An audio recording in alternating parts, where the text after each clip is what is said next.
Para o mundo e adjacências, começa agora o Manaus 360 Podcast. E hoje, na apresentação comigo, eu tenho o prazer de estar na companhia da doutora Maria Benigno. Ela é minha host e também ela é formada em Direito pela UFAM e especialista em Direito Eleitoral. Ela é bem conhecida no Amazonas por essa área, mas já atuou em outras áreas também. O nosso convidado da estreia é o vereador Rodrigo Guedes. Ele também formou em Direito pela UFAM, já foi coordenador do PROCON e hoje está no primeiro mandato como vereador de Manaus.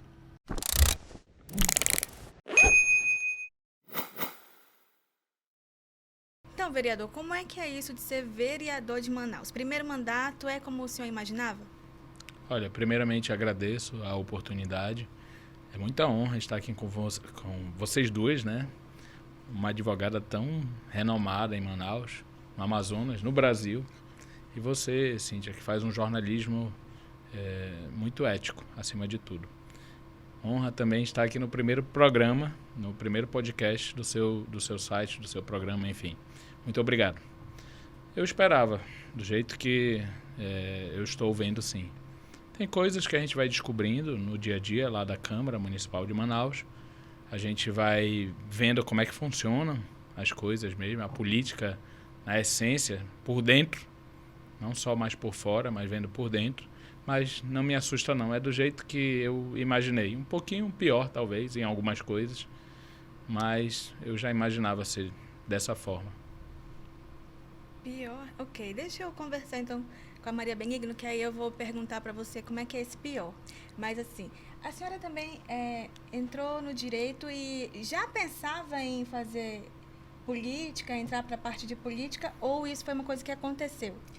Não, foi algo que aconteceu muito ocasionalmente. Eu estava trabalhando no Tribunal de Justiça, eu tinha um prazo para ficar lá e fui convidada por um amigo para visitar um município. E aí lá ele me disse, estou com um problema, uma questão eleitoral.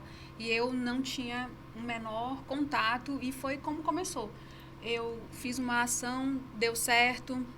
Em seguida ele me apresentou para outras pessoas que também eram políticos e começaram a ter o mesmo tipo de problema e eu comecei.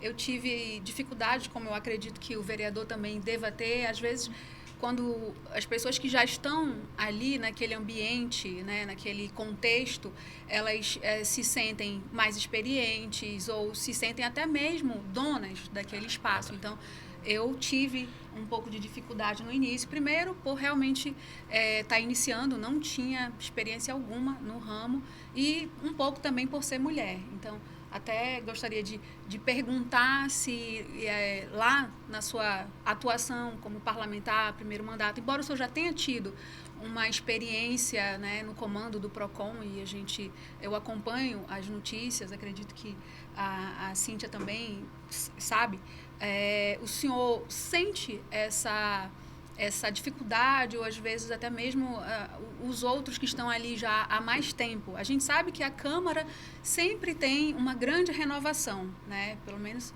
a metade. Acredito que se renova a cada eleição. Os outros que já estão lá há mais tempo, como é que o senhor acha que eles se comportam em relação à sua atuação? Olha não só. o seu primeiro mandato, mas a sua atuação. Eu acho que a grande discussão lá não é se é do primeiro mandato ou não, né? É se você está alinhado ou não. Eu poderia ser de primeiro mandato, como eu sou, né? E estar 100% alinhado, tanto aos demais vereadores, quanto ao prefeito, né? A famosa base aliada, a base governista, que independente se eu fosse de primeiro mandato ou não, ia fluir do mesmo jeito as coisas. Quando você não está nesse tipo de alinhamento, aí se torna tudo mais difícil e muitas coisas até são rejeitadas sistematicamente só por você fazer esse tipo de atuação, não é? Eu sou independente, tenho dito, não dependo de presidente da Câmara, de nenhum outro vereador e nem do prefeito, enfim, não sou de base não. Mas também não me coloco de oposição de forma alguma porque eu quero melhor para a cidade. Se há coisas boas, nós devemos apoiar. E se há ações ruins, né, denúncias graves, ou denúncias, inclusive, que tenham verossimilhança das alegações, né, que tenham possibilidade de serem reais, aí eu vou denunciar, não abro mão também do meu, não só direito, como o meu dever de fiscalizar a coisa pública. Então, eu acho que o ponto não é nem ser inexperiente ou experiente lá dentro. Ser de primeiro, segundo ou terceiro mandato ou 6 mandatos, como tem gente lá. Mas se eu estou alinhado ou não. Se eu não estou alinhado, as coisas são bem mais difíceis. E dá para ver isso de perto, porque a Câmara, ela renovou em 60% ano passado, né? Esse ano, na verdade, porque ano passado foi eleição. Então, existem outras pessoas com primeiro mandato que são da base. Se houver uma diferença clara aí em como que tratam o senhor e como que tratam quem se alinhou à base? Exatamente, olha, muitos projetos meus já foram rejeitados, outros não foram nem votados, nem praticamente não andaram lá dentro. Quem define a pauta de votação é o presidente e também o colégio de líderes, né? Eu não faço parte de nenhuma liderança de partido ou de coligação lá dentro ou de bloco, que tem os blocos partidários. Não sou líder de nada lá. Então, por exemplo, o projeto que apresentei, que foi o primeiro, de revogação do aumento salarial dos vereadores de Manaus para o ano de 2022. Não foi votado ainda, só um exemplo. Outros projetos meus, semelhantes a de outros vereadores, foram rejeitados. O requerimento que apresentei para a convocação, por exemplo, do vice-presidente de habitação da Prefeitura de Manaus foi sistematicamente rejeitado. Acabei que votei contra também, eu votei errado, mas seria rejeitado de qualquer jeito, né? Foi ali quase que unanimidade. Então, alguns outros projetos meus foram sistematicamente rejeitados. Hoje eu fiz uma observação lá na Câmara, na votação de um projeto de lei de um vereador, e vem, logo após eu falar, o rolo compressor e sistematicamente... Mas olha, de forma alguma eu quero me colocar, doutora, deixando bem claro, e para você e para todos, para a sociedade, como o injustiçado, a vítima, sabe? Ou aquele que está enfrentando todos. Eu não faço esse tipo de vitimismo, né? Mas quando a gente não está num bloco de atuação, as coisas se tornam mais difíceis. Para mim não tem problema. Lógico que eu quero que os meus projetos sejam apresentados, ou votados e aprovados, mas eu vou continuar agindo de acordo com a minha consciência e de acordo com aquilo que eu sei que é o que a população... Sei não, eu acredito que a população espera de um parlamentar e de um político, que é do parlamentar fiscalizar o poder executivo. Doutora, a senhora já teve algum... A senhora tem muitos clientes na área da política. A senhora já teve algum que passou por um problema parecido com o que o Rodrigo passa, de ter uma resistência na hora de apresentar um projeto, tendo essa barreira ali de enfrentar a base, ou numa situação contrária, que é bem mais rara, mas de uma oposição mais ferrenha, enfim, alguma situação próxima a essa? Sim, acontece. A gente tem clientes nos municípios e alguns vereadores também, e a gente encontra, assim, pessoas que querem fazer o seu papel de vereador. O senhor falou aí dos projetos que o senhor propõe e não consegue que eles sigam adiante, mas tem a questão da fiscalização. Muitas vezes o vereador entende que o seu papel é fiscalizar, né? Então, quando o vereador começa a cobrar documento, começa a cobrar a presença de uma autoridade municipal para explicar determinado assunto, até mesmo para que a população entenda por que a administração agiu dessa ou daquela forma. E isso acaba sendo tolhido. Então, a gente, muitas vezes, precisa orientar, enquanto advogado, qual é o papel, qual é o direito que aquele vereador, aquele parlamentar tem e que ele pode fazer uso, né? Então, é algo que, infelizmente, ainda é muito latente nas casas legislativas. Há um entendimento de que, como o vereador disse, ou é oposição ou é situação. E esquece, né, que, além de propor as leis de interesse da comunidade, interesse mais próximo, né, porque é a cidade, tem a questão de fiscalizar como que o dinheiro está sendo utilizado, como que ele está sendo empregado.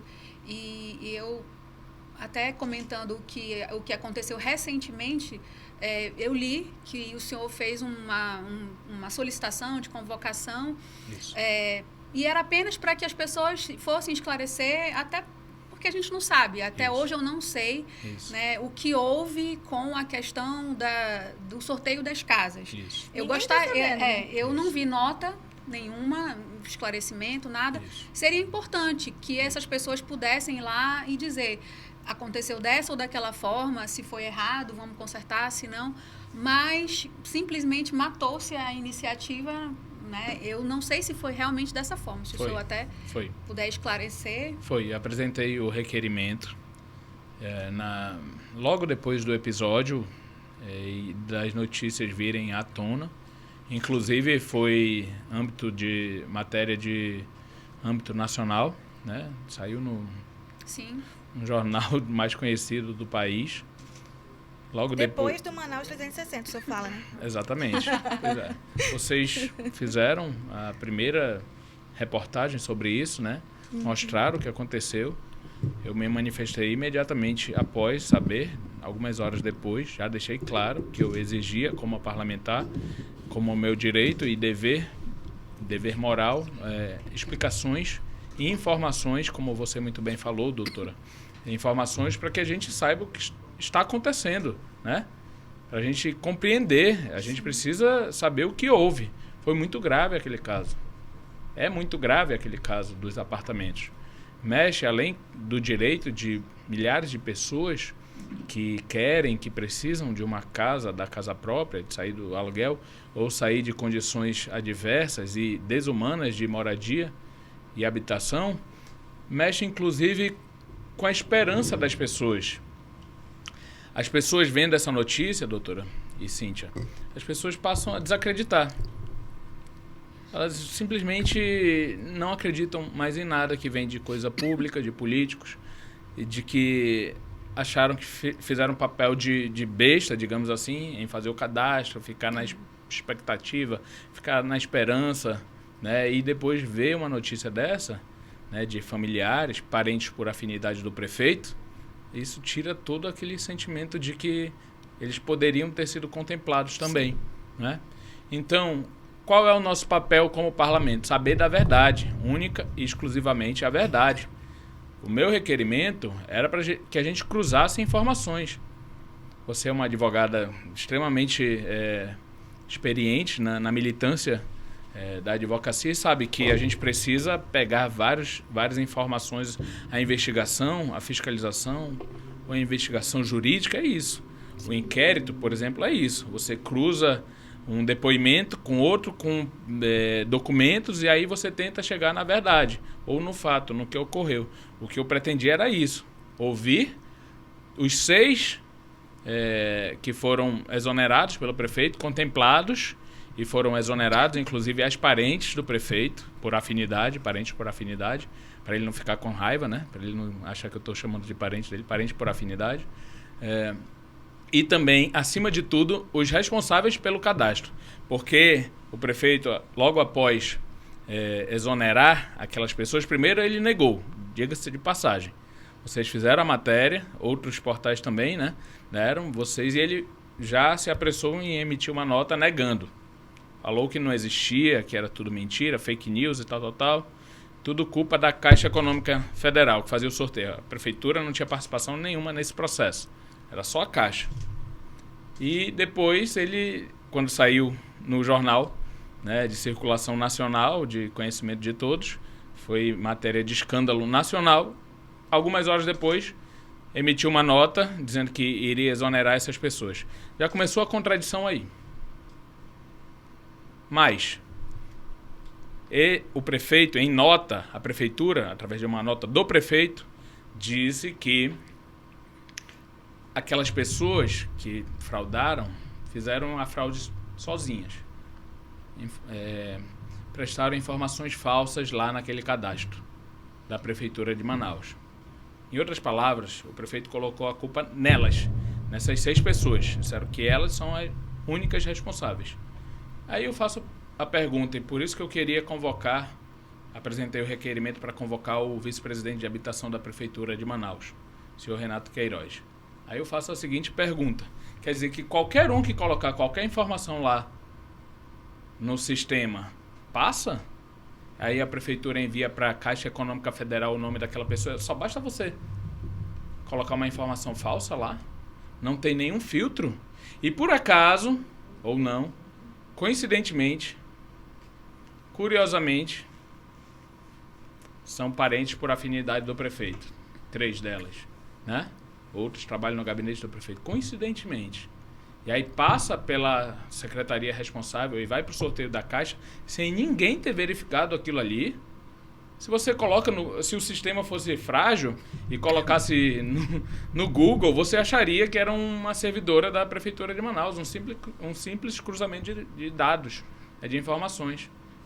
Aconteceu tudo isso e ninguém viu que ali tinha servidores da Prefeitura de Manaus com a remuneração acima do permitido para o programa da Caixa Econômica Federal, que é o Minha Casa Minha Vida, depois mudou para o Minha Casa Verde e Amarela. Então, tudo muito suspeito, tudo muito estranho. E eu simplesmente não consigo me convencer de que ali foi fruto apenas de ação daqueles servidores, das servidoras e dos servidores que, segundo o prefeito, colocaram ali informações falsas e foram culpados por prestar essas informações falsas. Acho que teve beneficiamento, mas eu não faço julgamento, né? Por isso que existe a Câmara, para cobrar informações, para cobrar que as autoridades falem também o que aconteceu, como é que funciona o cadastro. Vocês não cruzam dados? Vocês não fazem um filtro antes de mandar para a Caixa Econômica Federal? Né? Então, mas infelizmente o requerimento não foi aprovado. O senhor falou uma frase agora, assim, porque aí as pessoas não vão acreditar na gestão que está aí, nos políticos que estão aí. Mas hoje o senhor está dentro disso. O senhor é um político. E hoje olhando de dentro, o senhor consegue acreditar? O senhor consegue dizer que funciona? É muito difícil mesmo, porque existe um jogo de poder, e eu não estou falando da Câmara Municipal de Manaus só, não. Da política por si só.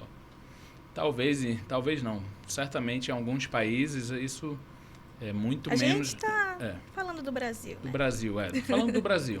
Sim. É um jogo de poder, assim que, como você muito bem falou, doutora, muitas vezes a única coisa que não importa é o povo, esse jogo de poder. Só importa essa didática ou dialética do poder, né? Se for contra prefeito, alguma coisa assim, a base vota sistematicamente contra. Se for a favor, né? Mas a gente não pode perder a esperança, não. Eu não me coloco de forma alguma como melhor que ninguém, nem como o salvador da pátria, nem como o Messias, de jeito nenhum. Só existe um Messias. Não é o Jair que o senhor está falando, né? É Jesus, entendeu? Certo. Então, não acredito em salvadores da pátria, só em Jesus, né? Acho que essa de se colocar como a salvação, como a vítima, o injustiçado do sistema, não cola esse papo. Você precisa, ao entrar na política, saber que você vai fazer política. Aí entra nessa sua pergunta também. Existe jeito? Tem jeito? É difícil. Mas eu acho que a única forma da gente tentar melhorar a qualidade da política, e aí entra na sua área, direito eleitoral, é nesse momento em que são escolhidos os políticos, a gente tentar fazer e eu falo a gente, todos nós, não é só o cidadão e eu estou fora disso, todos nós. Tentar fazer um filtro de compreender que aquela pessoa que está tentando comprar seu voto, a chance dele não ser um bom político é 99,999 ou até 100%. O cara que compra voto, ele não está com boas intenções. Ele quer tirar 10 vezes aquilo que ele deu. Só que as pessoas, por ser ainda um costume, uma cultura, acham que o político bom é o que dá alguma coisa, é o que tem que dar alguma coisa, ali já começa a gênese ou a origem do processo de degradação política, né? Aquele cara que comprou voto, tem gente que gasta numa eleição 2,5 milhões para vereador. Não declarados, doutora. Não declarados. A e aí, doutora esse cara que trabalhou com direito tributário também, né? Sim. Então, fala não declarado, ela está sabendo. No eleitoral acontece, a gente sempre tem conhecimento, né? E a Justiça Eleitoral está aí até mesmo para fiscalizar. Mas o senhor falou dessa questão em relação à pergunta da Cíntia de representatividade, né? O povo que não se enxerga mais no político. O senhor falou que talvez o direito eleitoral seja um dos caminhos, porque se a gente criasse alguns filtros, seria interessante para deixar que pessoas ruins não chegassem lá. O senhor não acha também que essa mudança não tem que partir apenas da legislação, mas também dos políticos, porque essa representatividade é o povo não se enxergar mais nos políticos, né? O povo olha e diz, não, eu não confio nisso, e esse episódio que a gente falou aqui das casas, dos sorteios, é apenas mais um para se somar a uma sequência de escândalos que o povo vai sempre dizendo, tá vendo? Isso daí é sempre a mesma coisa. Esse povo que está lá é sempre para fazer a mesma coisa. O senhor não acha que os políticos também tinham que mudar um pouco o jeito que eles se apresentam? Porque o senhor está no primeiro mandato e o senhor é jovem e às vezes o eleitorado entende que, não deu certo com esse, vamos tentar um outro novo. E a gente agora está passando por uma situação, não estou falando só em nível nacional, nós também tivemos uma alteração local, nós apostamos em algo que era novo. Sim. Né? Por quê? Porque o povo não se enxerga mais, não se vê mais nos políticos. E muitas vezes a política ela tem que ser feita por quem é político. O senhor falou, não adianta você se mostrar novo, você vai chegar lá, você vai ter que fazer política. E se você não tem vocação, vai dar errado. Vai dar errado. Exatamente. Então, o senhor acha que o político não tinha também que passar a representar de fato o povo, o eleitorado, a sociedade? E aí tem vários caminhos. É porque também nessa proposta de a gente vai buscar algo novo, porque é onde você encontra esperança. Bora tentar diferente, já que isso aqui não está dando certo. Mas, ao mesmo tempo, nasce um discurso de eu não sou político, eu vou começar a fazer aqui, mas eu não sou político. Particularmente, me dá medo uma pessoa que entra para a política dizendo que ela não é política. Ela entra dizendo que é empresário ou qualquer coisa assim. Então, também é um discurso que está ali para colar, mas é estranho que você entre para a política e diga, então, eu não sou disso. Não quero fazer política. Não só estranho, como bizarro. Por quê? Na política você sempre vai ter que fazer política. E aí não é a questão pesada ou de corrupção, é política, Sim. Não tem jeito. Por isso que eu estou dizendo aqui que eu vejo as coisas lá na Câmara, algumas coisas, eu acho que não deveriam ser desse jeito, mas de forma alguma eu coloco como um monstro. Nossa, meu Deus, e agora? Sou a vítima. Não. Política é assim, tem que saber fazer. Quem não estiver disposto a fazer política, não se candidate. Né? Não se candidate. Né? Por quê? O executivo, por exemplo, poder executivo, tem o legislativo, você vai ter que ter um mínimo de diálogo com o poder legislativo. Sim. Não adianta dizer que você é a vítima de tudo, do processo da humanidade, e as pessoas, a população, que é o beneficiário, deveria ser o beneficiário de políticas públicas, ficar à míngua, né? Mas olha só, em relação à sua pergunta, doutora, se a gente conseguisse filtrar melhor nas eleições, a chance de a gente errar menos seria muito menor, né? Uhum.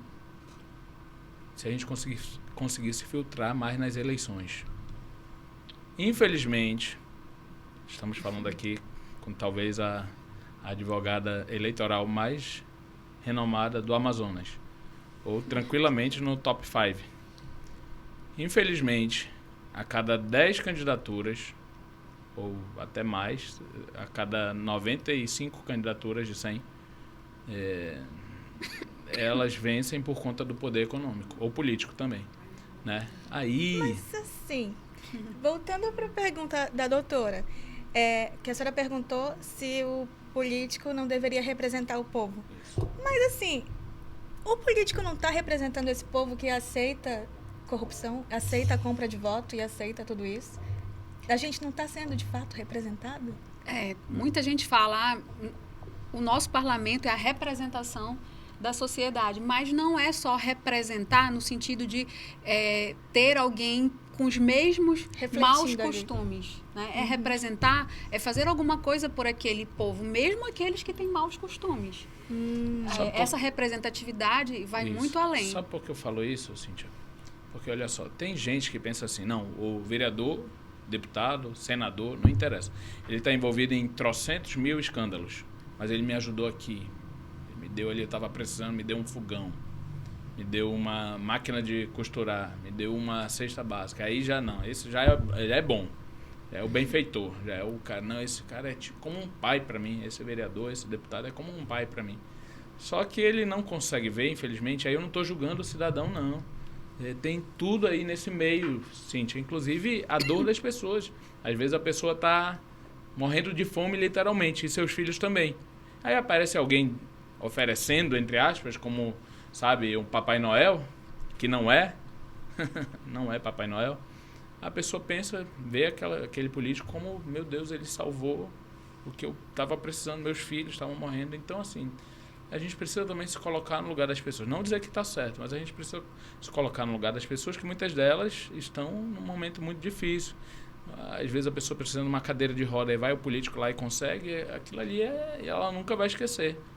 Porque o seu filho, a sua mãe, seu pai estava precisando de uma cadeira de roda. Só que eu compreendo que não pode ser o critério de julgamento se ele é um bom político ou não. Porque por trás tem muita chance de ele estar fazendo muita coisa errada, né? Então, acho que o critério é essa pessoa está cumprindo seu papel, está sendo ético, correto, está denunciando o que estiver acontecendo de errado, ou se estiver no executivo, está cumprindo seu papel em ter uma gestão limpa, sem escândalos, sem denúncias. Eu acho que é basicamente por aí. Não se o político deu ou não. Porque tem muito parlamentar, e já passo aí para vocês, para não tomar todo o tempo, tem muito parlamentar que tá na base do prefeito, do governador. Não estou falando aqui não, tá? Estou falando do Brasil inteiro.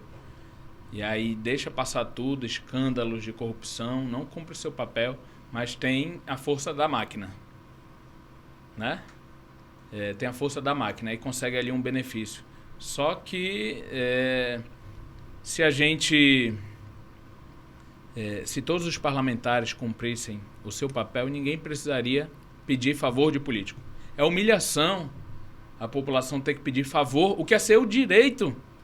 Olha, o caso mais comum da política, Cíntia, você sabe disso, é a questão da saúde pública. E aí o parlamentar, ou o político, ou a autoridade, quem quer que seja, de qualquer poder, chega lá e consegue furar a fila, porque está na rua, numa campanha. Não, estou com um problema aqui de saúde. Minha mãe, meu pai, meu avô, minha tia, meu filho. E aí o parlamentar já vai e fura a fila, coisa que já está errada, né?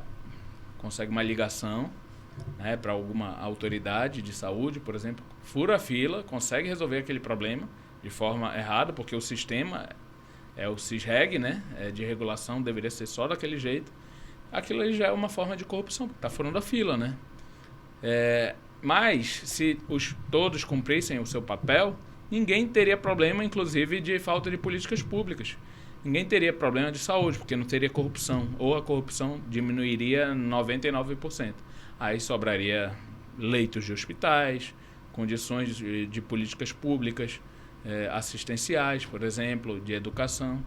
Então, a gente precisa, eu compreendo, não estou dizendo que eu estou certo ou estou errado, né? Essa é a minha visão, acabar com essa espécie de, tanto o parlamentar com o executivo, do toma lá, dá cá, quanto o cidadão com o parlamentar ou o político, o toma lá, dá cá. Exija que o seu parlamentar, ou todos os parlamentares, cumpram seu papel, né? Não se venda, não esteja no esquema, não esteja no sistema, não esteja sucumbindo ao poder. Porque aí, se todo mundo fizer seu papel, a gente vai ter as coisas muito melhores do que são hoje. Agora, me permita devolver a pergunta da doutora para ela mesma, porque quando a gente está falando... Porque a gente está com um vereador aqui, então a gente tem a oportunidade de falar de Manaus, e a gente tem esse escândalo das casas, ele é super recente, mas a gente pode falar também da vacina, que foi outro dia também, porque não tem nenhum ano de mandato ainda.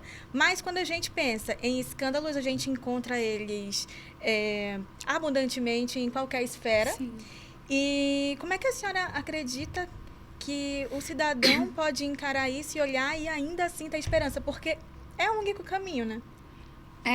Eu acredito que isso passa por uma conscientização do eleitor, né, da população em si, e essa conscientização ela não vem sem educação.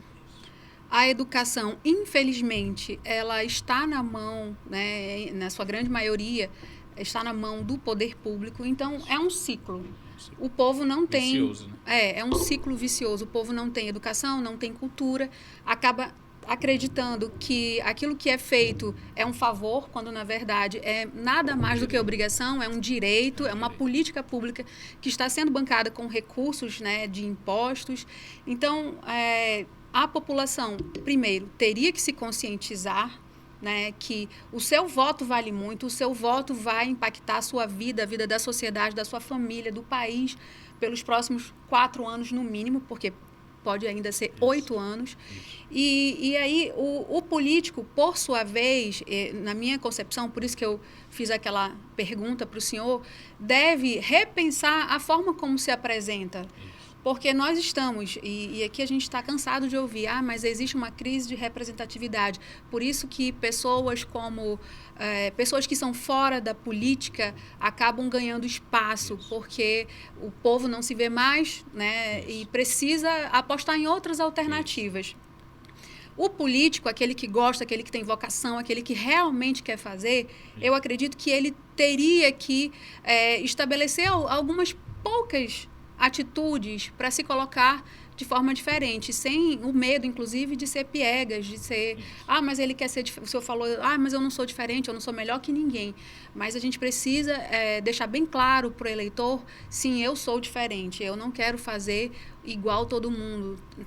E a gente ouve muito, né? Eu que trabalho com pessoas que atuam na política, a gente ouve, mas é muito difícil você entrar e não fazer parte do mecanismo. Se você não fizer, você é expulso. Mas, lendo, estudando e até mesmo sonhando, eu penso que o político ele deve dizer, eu não quero ser assim, eu não sou assim. A minha ideia de atuação pública, ela parte desse princípio aqui. Eu não quero... Quando eu estiver no poder, eu não quero distribuir cargos para ninguém da minha família. Não quero distribuir cargos para parentes de familiares meus. Isso tem que ser um compromisso que tem que ser de antes, né?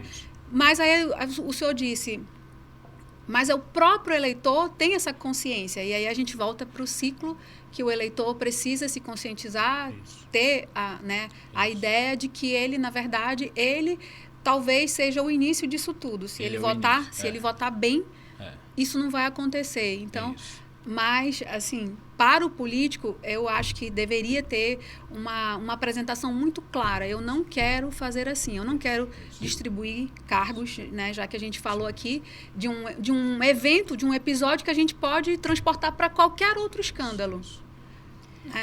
Beneficiar aqueles que são próximos. A senhora se apresentaria assim? A gente pode ver a senhora em 2022?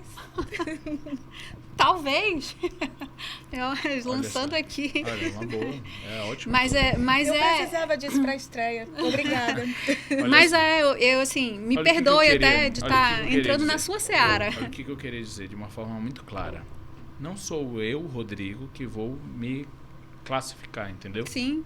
Eu não vou dizer que eu sou melhor que os outros de forma alguma. Isso quem vai julgar é o povo. O que eu faço está muito claro, né? Não entro em esquema, não entro em jeitinho, não entro em toma lá da cá. E o próprio povo vai, com o tempo... Eu sei que existe um jogo de poder muito, muito forte, né? Por exemplo, semana passada, e até esses dias agora, fui atacado por mais de 15 portais. Sim. Né? Sistematicamente, né? Porque fiz as denúncias... Sinal de que o senhor está fazendo alguma coisa... Exatamente, né? Diferente. Foram tentar atacar, inclusive em questões familiares. Graças a Deus não tenho nada, não tem nada que desabone minha conduta, não tenho nada escondido, né? O que eu tenho é declarado, bem declarado. Fui 10 anos secretário e subsecretário da prefeitura. Se eu não conseguisse juntar alguma coisa, eu seria um pródigo, né? Fui 10 anos consecutivos, sem intervalo. Subsecretário e secretário. Então, assim, eu não vou me classificar como melhor do que os outros, só que eu faço o que eu compreendo de uma forma muito clara, que é a política que tem que ser feita. O senhor pode se classificar melhor que os outros porque a concorrência não está tão assim, né? Olha, temos, por exemplo, o vereador Amon, um vereador muito bom, gosto muito dele, tem um grande papel. Mas, então, assim, deixa que o povo... Olha aí, de 41 o senhor falou o Amon. Então tá bom, deixa eu encerrar antes que o senhor se enrole por aqui. Essa foi a nossa estreia, então, com o vereador Rodrigo Guedes. Tive a doutora Maria Benigno como apresentadora comigo, minha host. Quer dizer, eu não podia estar entre pessoas melhores para essa estreia. E eu agradeço muito vocês aqui. Se quiserem fazer as considerações finais, eu vou abrir o microfone. Sim, eu gostaria de agradecer o convite de participar aqui nesse episódio de estreia, parabenizar o vereador, porque, como a gente falou aqui, o senhor está se destacando, né, simplesmente por estar exercendo o cargo de vereador. Então, gostaria aqui de parabenizá-lo e parabenizar, Cíntia, pela iniciativa do programa e me colocar à disposição. Sempre que quiser, pode contar comigo, porque é um grande prazer. A produtora já notou isso. Obrigada. Bom, Cíntia, muito obrigado mais uma vez pela oportunidade. Para mim é sempre uma honra. Inclusive, participei de um dos seus primeiros programas, foi aquele das entrevistas, né? Verdade. Do valor das coisas, né? Para saber se os políticos sabiam o valor de alguns produtos. E nenhum outro topou participar. É. Todos eles confessaram que não sabem o preço das coisas que estão no supermercado. E acertei quase todas, né? Salvo engano, errei um só. Mas do Procon... Você tinha uma pergunta, falava o produto, né? E dizia... Qual a média de preço, se eu acertasse? A ideia era saber se os políticos estavam por dentro. Tipo, quanto custa o cafezinho? Quanto custa coisas comuns que a gente compra? Coisas que a população compra no dia a dia. Né? A farinha básica do Areni, por exemplo, o arroz, quilo do arroz, o quilo da batata, sei lá. E acertei quase todos. Errei um, salvo engano. Foi. Mas ela diz que é por causa do Procon. Mas estou brincando. Olha só, muito obrigado. Obrigado também pela oportunidade desse debate, prazer em conhecê-lo, obviamente que já tinha ouvido falar tantas vezes, né, como político, nas discussões, no jornal, nas matérias sobre os casos envolvendo os processos eleitorais, enfim, parabéns, sucesso. Obrigada. Sucesso aonde você optar, seja no direito, enfim, na vida pública. No direito. Aí é uma decisão sua, mas se for para a vida pública, saiba que é muito mais do que bem-vinda. A vida pública precisa de pessoas realmente corretas, honestas, éticas, com caráter, com decência, né? Não aquela do discurso, mas da verdade. E, por fim, Cíntia, faço o meu papel. Isso me traz, obviamente, consequências. Não vai sair para mim, Cíntia, o tapa-buraco, não vai sair a limpeza, o meu pedido da limpeza. Vamos jogar por último lugar, né? E muitas vezes não vão nem atender, mas eu vou fazer o certo, porque eu fui eleito não para ficar... sentando no colo do prefeito, né? Ou para fazer aquele jogo me ajuda que eu te ajudo. Não, vou fazer meu papel. Meu papel é fiscalizar, estou fazendo, estou cumprindo. Se tiver algo de errado, vou denunciar sim, quantas vezes forem necessário. Pode botar 500 blogs para me atacar, não tenho medo, não tenho problema nenhum com isso. Graças a Deus, quando a gente faz as coisas certas, ninguém vai ter nada para falar de ti, a não ser querer inventar histórias, forçar histórias, né? E não vou me intimidar com esse tipo de política. Que é a política velha, é a política suja. Não vou nem dizer que é a política velha, é a política que sempre existiu e provavelmente sempre vai existir, né? Isso não vai me pautar. Porém, também deixo claro que não vou seguir essa cartilha desse tipo de política. E no resto, eu não nasci político, não sou político profissional, gosto da política, sou político, sou mandatário, tenho o mandato de vereador, mas o povo que julga, né? E deixo sempre nas mãos do povo. Não vou comprar votos, comprar consciências, né? Quero lutar pelo melhor e espero contribuir, acima de tudo, para melhorar a qualidade da política e a vida das pessoas. Você conferiu a nossa estreia e no próximo programa a gente vai conversar com uma psicóloga e uma influencer. Quer saber quem são? Eu espero você no próximo episódio.